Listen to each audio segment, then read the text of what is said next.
humanistic impact, who are making excellent records, and people are not mentioning them. Most of them are in different parts of the world. So I was looking for bringing all of them together in a compendium and then, I don't know, present to the world. That's how I started it. But gradually, after a while, when people started appreciating the work, from a book, we now moved to a research center.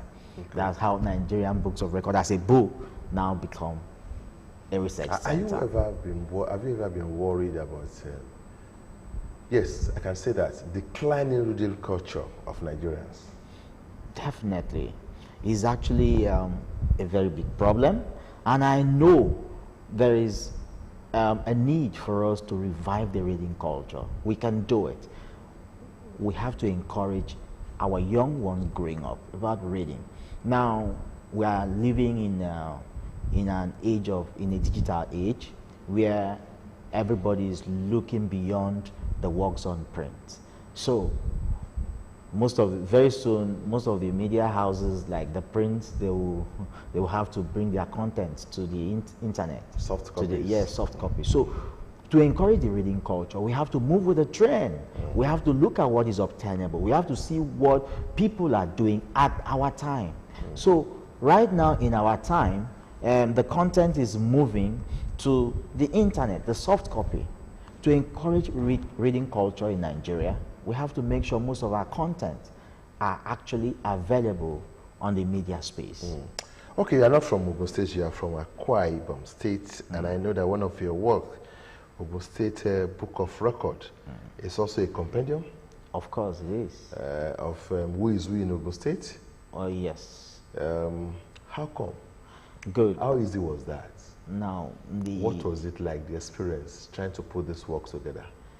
Ogun State Books of Record is not only discussing about who is who in Ogun State, it's also talking about everything that is good, in Ogun State. We're talking about their culture, we're talking about places, talking about people, language, and talking about Father Rice. So you see that in Ogun State Books of Record. Yes. How easy was that? Now, I'm a researcher. We are doing books of record for all the 36 states. We have Lagos State Books of Record. We have Akwa Ibom State Books of Record.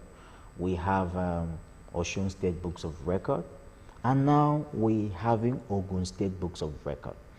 Now, our vision is to have books of record for all the 36 states, because it is in having books of record for the states that we'll be able to, come down to the states and be able to align with the states according to, the resources, the beautiful things that they are having, the rich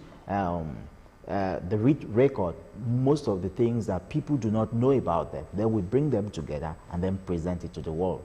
That is the major reason why we are here in Ogun State. Now, as part of our national tour, we are here in Ogun State with Ogun State Books of Record. This has given us the privilege to also... That is the research team. Yes. You're talking about the research. What's the name?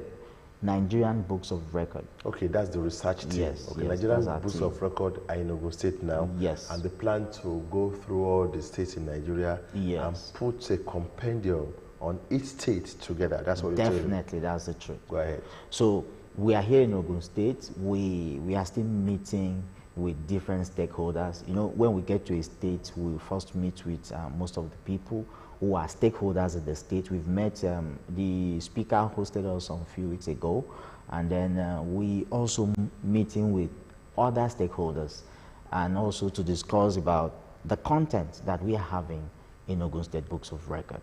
Okay, I can see this is Ogun State Book of Record. Yes, very durable. But there's one that is making me to be afraid. This one is, come on, Nigeria Book of Records. Yes. How come? What is here? And of course, what's the time frame to put this together? This is about how many pages? Let me see. 1,500 pages. 1,500 pages. This is it. Yes. Nigerian Books of Records. It's very voluminous and interesting. All right. Okay, let's see. This is it. This is so, I don't know. Yes, I'm listening to you. Nigerian Books of Record, the official book of record for the Federal Republic of Nigeria, and national reorientation. Yeah. Okay, what is in here? All right. Exactly. Nigerian Books of Record is an encyclopedia of everything good about Nigeria. Okay. When I say everything good, you are going to move from people to places. You are going to, anything that makes Nigeria good. Anything that is good in Nigeria is what you are having here in Nigerian Books of Record. And we have these already before we started the 36 states Books of Record. Like where you are now is Nigeria Today. There you see some of the records of the people we're having as at today in Nigeria. Okay. Now, Nigerian Books of Record is written in different categories. We have Nigerian Books of Information, all right, talking about the major information that we're having in Nigeria. Then we have Nigerian Book of Entertainment, all right. We have a Nigerian Book of Culture, all right. E.g., the Nigerian Book of Entertainment, are you telling me that if I lay my hands on that, it's about entertainment and who is who in the entertainment sector in Nigeria? That's exactly what it's about. We also have Nigerian Book of Commerce, where you're going to have a lot of, we go into the corporate Nigeria. So this is a compendium that is an encyclopedia of everything that is good in Nigeria. Nigeria is a great country. It's a beautiful country, despite the poor global image. So we're doing this to counter the narrative that nothing good can come out of Nigeria, or everybody in Nigeria, when they mention the name Nigeria, it represents something bad. So we are bringing this out for the world to know, okay, before you judge everyone, look at who we are as a nation and look at what we have as a country. That's why Nigerian Books of Record has such a rich content, moving from individuals, great Nigerians who have made wonderful records in all categories of human endeavors, and also wonderful records that is happening in Nigeria. Okay, what efforts have you made to make sure that this book, for example, Nigerian Books of Record, is known, accepted, and utilized by those who should know and by those who should utilize it? Okay. Right from Abuja, right, down through all the states. Good.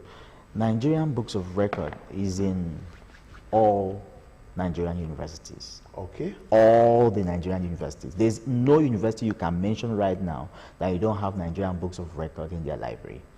Okay, so we make all the universities our stakeholders during the research. So most of the universities, we've been there, and then we make sure the book are, resident in their universities. And this book too as well, you have it in all the embassies in Nigeria.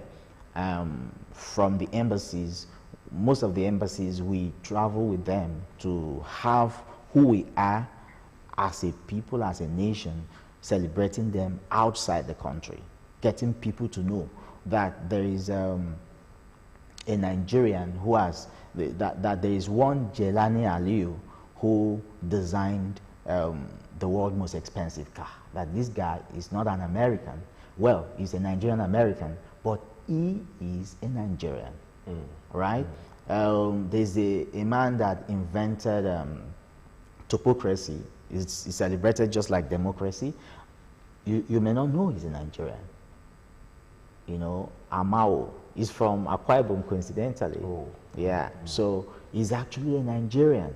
Now, there are so many Nigerians out there that are doing a lot of things in those countries, and people don't laud them. They don't mention them. And this book is bringing every one of them out for the world to know that we are not a pushover. Nigeria should not be pushover. You shouldn't, when you are outside the country, people should not, because you are Nigerian and feel you are no good, nothing good can come out of you. That is the effort that we are putting in making it globally. In putting things like this together, definitely you rely on history, you rely on research, and of course, yes, you are also a PhD holder. And I want to ask your view about the debate whether we should continue to study history in our schools or we should jettison it. You must have known. Yeah. Yes, it has been in current debate over time that we should, drop history. Can any nation do without history? I have always been an advocate of history, because without history, you ask me a question, you ask me how did I come about writing records about wonderful people, talking about... Give me some little history about your family. Yeah. So there is no nation that can do without their history. I always make reference to Chinua Achebe according to what he said. He said, until the lion, okay? He said, until the hunter, the animals, begin to loud their story, bring their stories to the outside world, the story would always favor who? The hunter. If we allow our history in the hands of the West, the Westerners, they will always tell you about the barbaric things that happen in Nigeria. They will talk about the Boko Haram that happened in somewhere. They won't mention wonderful things that happen. So we shouldn't allow our history to be in the hands of those who don't even know our history. That's why we need to have history. We need to have a way of, keeping history in our educational setting.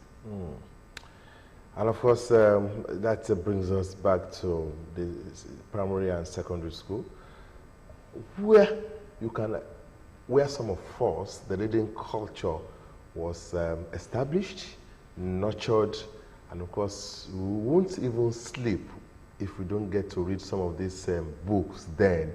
Even to some of us, people will say, at the detriment of some of our textbooks, but there are always one or two lessons to learn.